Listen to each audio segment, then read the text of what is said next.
By the Waters of Babylon, written in 1937 by Vincent Benét. The north and the west and the south are good hunting ground, but it is forbidden to go east. It is forbidden to go to any of the dead places, except to search for metal, and then he who touches the metal must be a priest or the son of a priest. Afterwards, both the man and the metal must be purified. These are the rules and the laws. They are well made. It is forbidden to cross the great river and look upon the place that was the place of the gods. This is most strictly forbidden. We do not even say its name, though we know its name. It is there that spirits live, and demons. It is there that there are the ashes of the great burning. These things are forbidden. They have been forbidden since the beginning of time. My father is a priest. I am the son of a priest. I have been in the dead places near us with my father. At first, I was afraid. When my father went into the house to search for the metal, I stood by the door and my heart felt small and weak. It was a dead man's house, a spirit house. It did not have the smell of man, though there were old bones in a corner. But it is not fitting that a priest's son should show fear. I looked at the bones in the shadow and kept my voice still. Then my father came out with the metal. Good, strong piece. He looked at me with both eyes, but I did not run away. He gave me the metal to hold. I took it, and I did not die. So he knew that I was truly his son and would be a priest in my time. This was when I was very young. Nevertheless, my brothers would not have done it, though they are good hunters. After that, they gave me the good piece of meat and the warm corner of the fire. My father watched over me. He was glad that I should be a priest. But when I boasted or wept without reason, he punished me more strictly than my brothers. That was right. After a time, I myself was allowed to go into the dead houses and search for metal. So I learned the ways of those houses, and if I saw bones, I was no longer afraid. The bones are light and old. Sometimes they will fall into dust if you touch them, but that is a great sin. I was taught the chants and the spells. I was taught how to stop the running of blood from a wound and many secrets. A priest must know many secrets. That was what my father said. If the hunters think we do all things by chants and spells, they may believe so. It does not hurt them. I was taught how to read in the old books and how to make the old writings. That was hard and took a long time. My knowledge made me happy. It was like a fire in my heart. Most of all, I liked to hear of the old days and the stories of the gods. I asked myself many questions that I could not answer, but it was good to ask them. At night, I would lie awake and listen to the wind. It seemed to me that it was the voices of the gods as they flew through the air. We are not ignorant like the forest people. Our women spin wool on the wheel. Our priests wear a white robe. We do not eat grubs from the trees. We have not forgotten the old writings, although they are hard to understand. Nevertheless, my knowledge and my lack of knowledge burned in me. I wished to know more. When I was a man at last, I came to my father and said, "It is time for me to go on my journey. Give me your leave." He looked at me for a long time, stroking his beard, and then he said, at last, "Yes, it is time." That night, in the house of the priesthood, I asked for and received purification. My body hurt, but my spirit was a cool stone.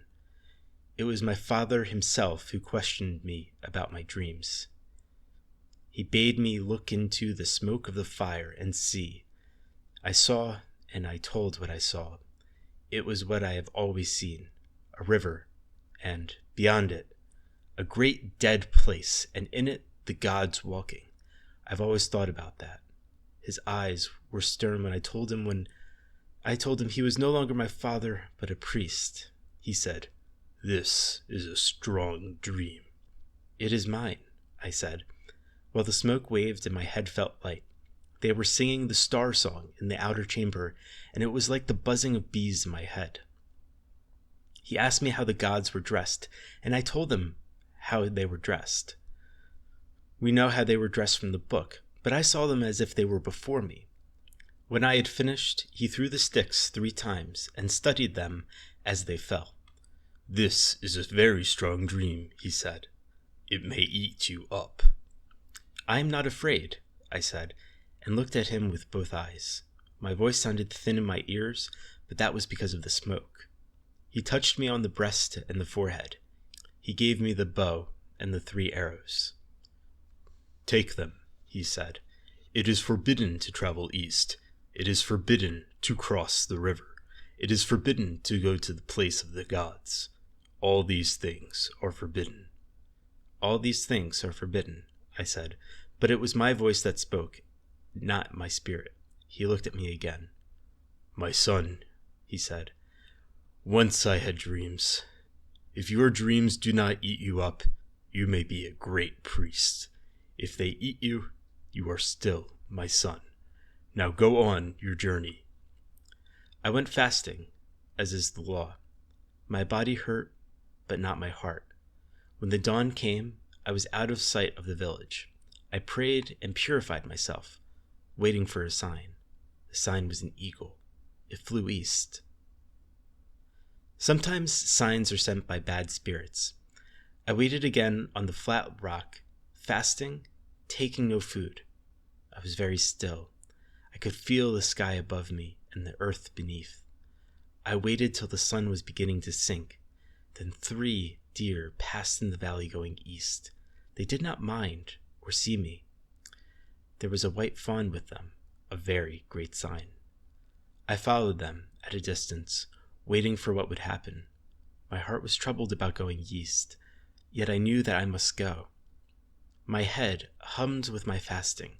I did not even see the panther spring upon the white fawn, but before I knew it, the bow was in my hand. I shouted, and the panther lifted his head from the fawn. It is not easy to kill a panther with 1 arrow, but the arrow went right through his eye and into his brain. He died as he tried to spring. He rolled over, tearing at the ground. Then I knew I was meant to go east. I knew that was my journey. When the night came, I made my fire and roasted meat. It is 8 suns' journey to the east, and a man passes by many dead places. The forest people are afraid of them, but I am not. Once I made my fire on the edge of a dead place at night, and next morning, in the dead house, I found a good knife, little rusted.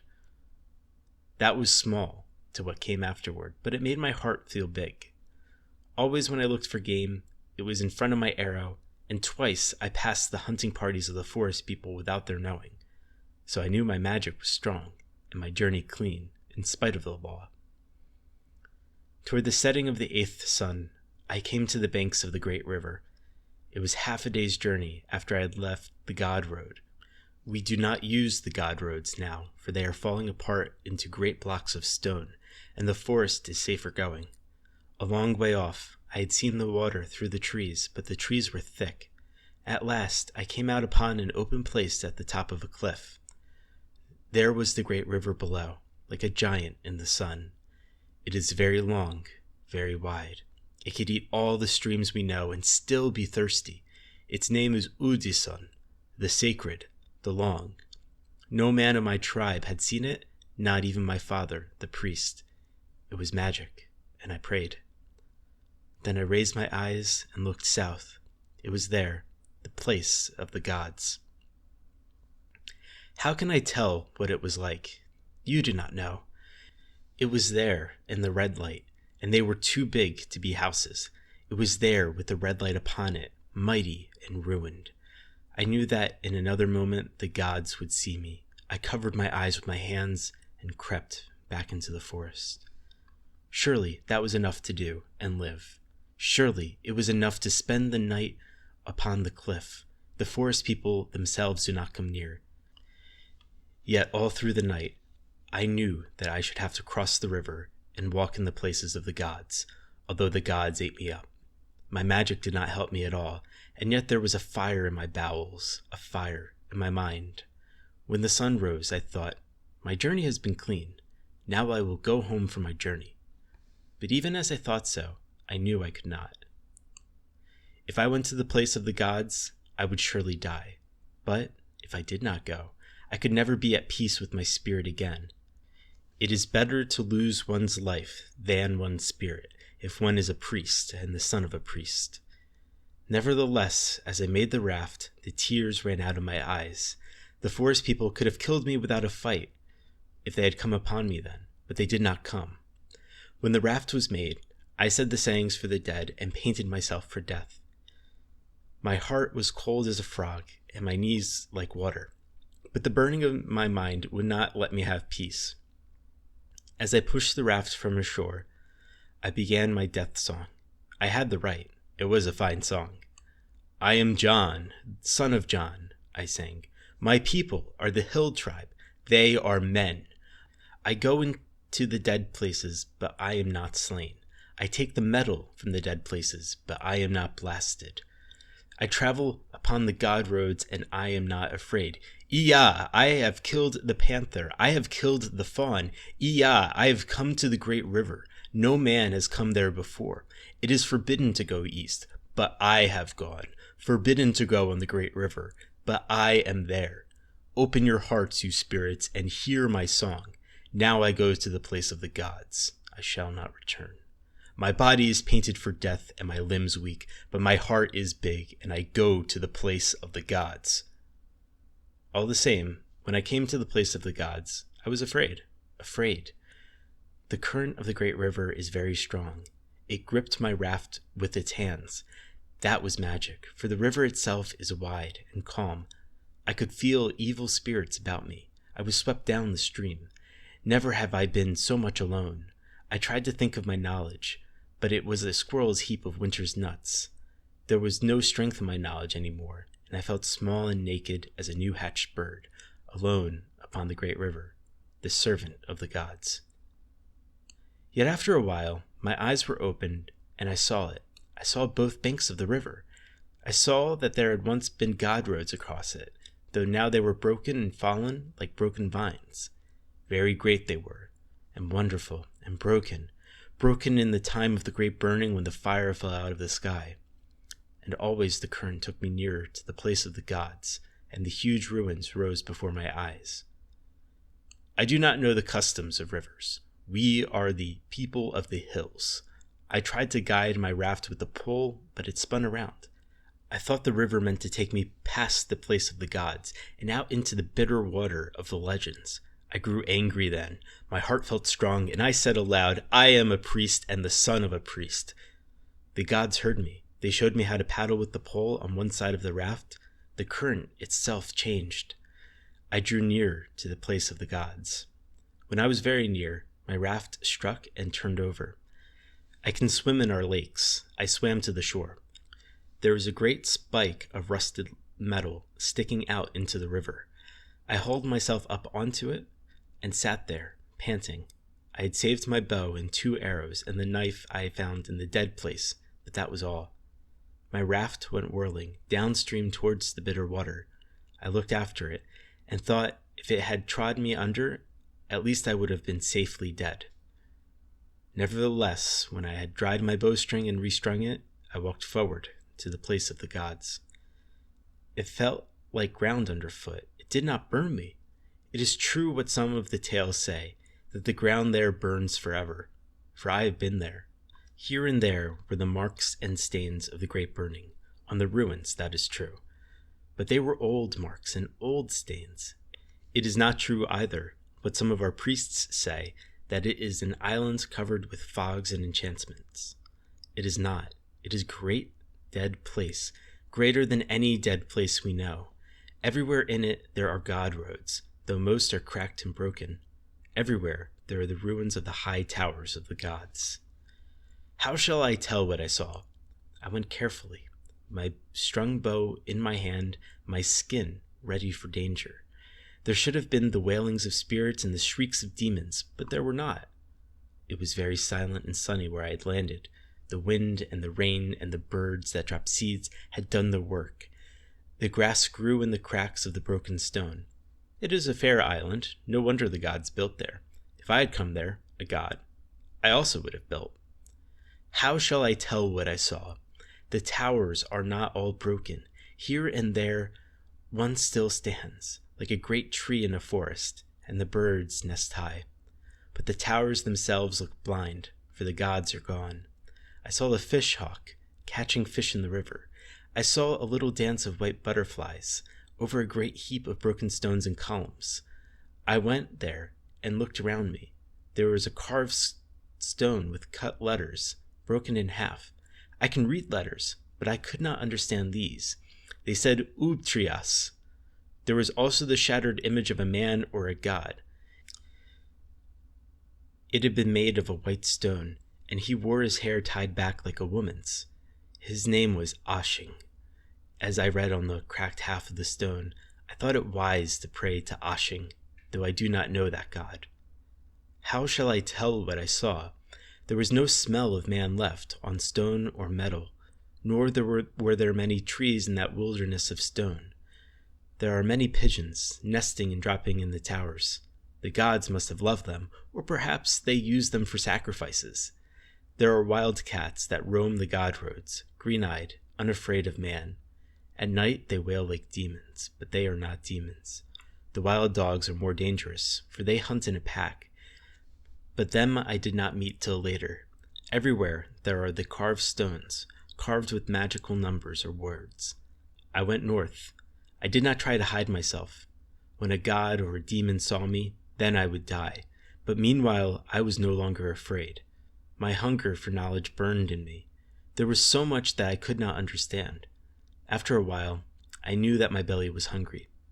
I could have hunted for my meat, but I did not. It is known that the gods did not hunt as we do.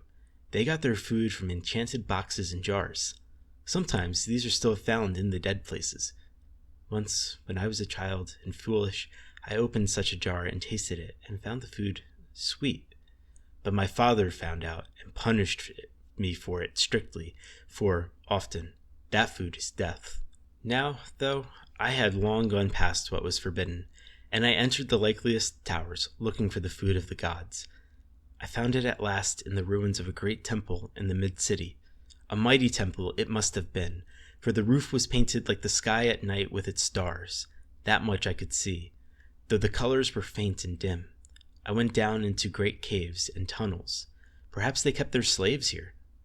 But when I started to climb down, I heard the squeaking of rats, so I did not go. Rats are unclean, and there must have been many tribes of them from the squeaking. But near there I found food, in the heart of a ruin, behind a door that was still opened. I ate only the fruits from the jars. They had a very sweet taste. There was drink, too, in bottles of glass. The drink of the gods was strong and made my head swim. After I had eaten and drunk, I slept on the top of a stone, my bow at my side. When I woke, the sun was low. Looking down from where I lay, I saw a dog sitting on his haunches. His tongue was hanging out of his mouth. He looked as if he were laughing. He was a big dog, with a gray-brown coat, as big as a wolf. I sprang up and shouted at him, but he did not move. He just sat there as if he were laughing. I did not like that. When I reached for a stone to throw, he moved swiftly out of the way. He was not afraid of me. He looked at me as if I were meat. No doubt I could have killed him with an arrow, but I did not know if there were others. Moreover, night was falling. I looked about me. Not far away, there was a great, broken god road leading north. The towers were high enough, but not so high, and while many of the dead houses were wrecked, there were some that stood. I went towards this god road, keeping to the heights of the ruins, while the dog followed. When I had reached the god road, I saw that there were others behind him. If I had slept later, they would have come upon me asleep and torn out my throat. As it was, they were sure enough of me. They did not hurry. When I went into the dead house, they kept watch at the entrance. Doubtless they thought they would have a fine hunt. But a dog cannot open a door, and I knew from the books that the gods did not like to live on the ground, but on high. I had just found a door I could open when the dogs decided to rush. Ha! They were surprised when I shut the door in their faces. It was a good door, of strong metal. I could hear their foolish baying beyond it, but I did not stop to answer them. I was in darkness. I found stairs and climbed. There were many stairs, turning around till my head was dizzy. At the top, there was another door. I found the knob and opened it. I was in a long, small chamber. On one side of it was a bronze door that could not be opened, for it had no handle. Perhaps there was a magic word to open it, but I did not have the word. I turned the door on the opposite side of the wall. The lock of it was broken, and I opened it and went in. Within, there was a place of great riches. The god who lived there must have been a powerful god. The first room was a small anteroom. I waited there for some time, telling the spirits of the place that I came in peace and not as a robber.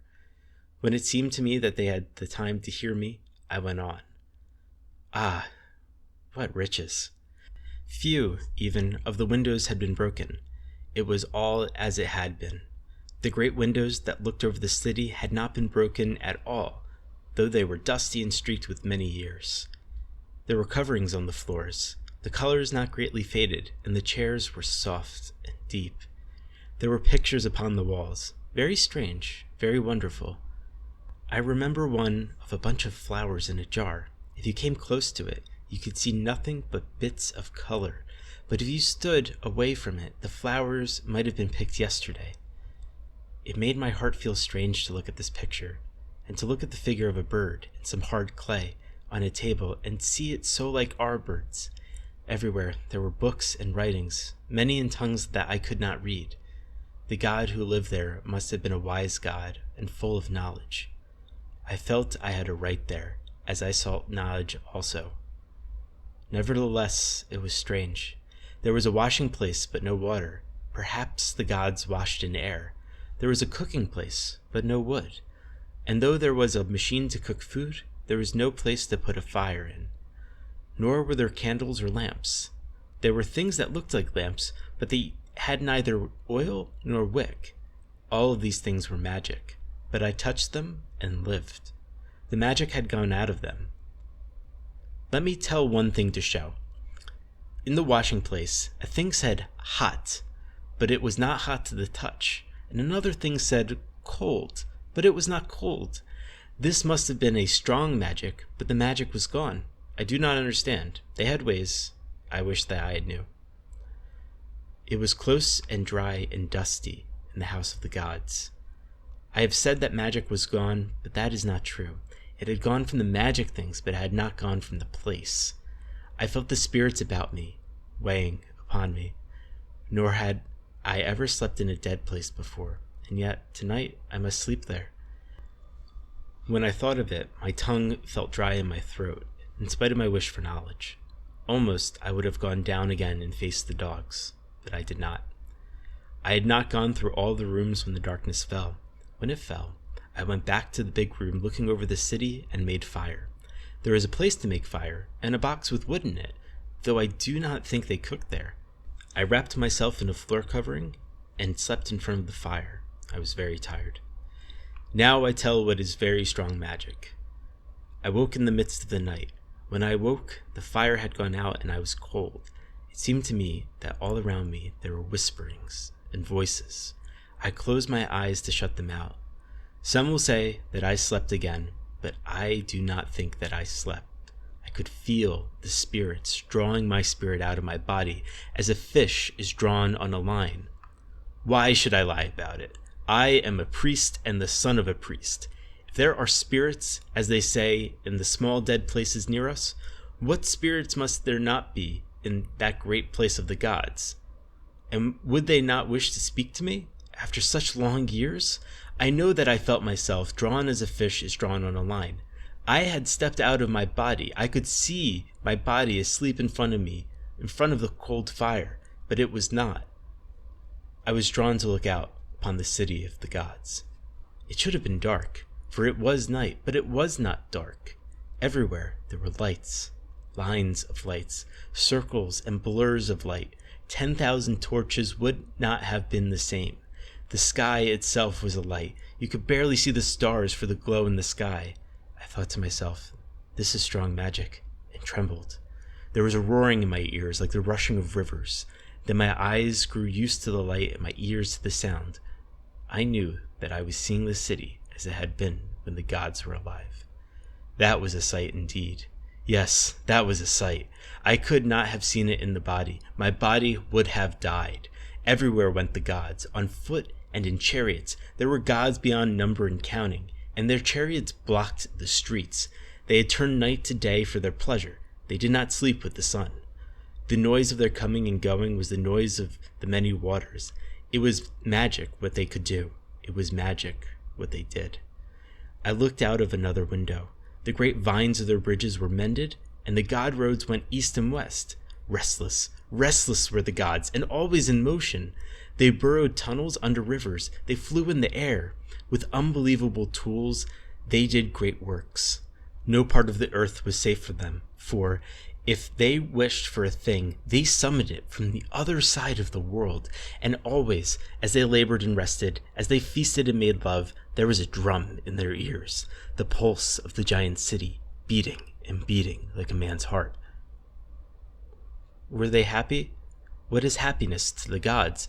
They were great, they were mighty, they were wonderful and terrible.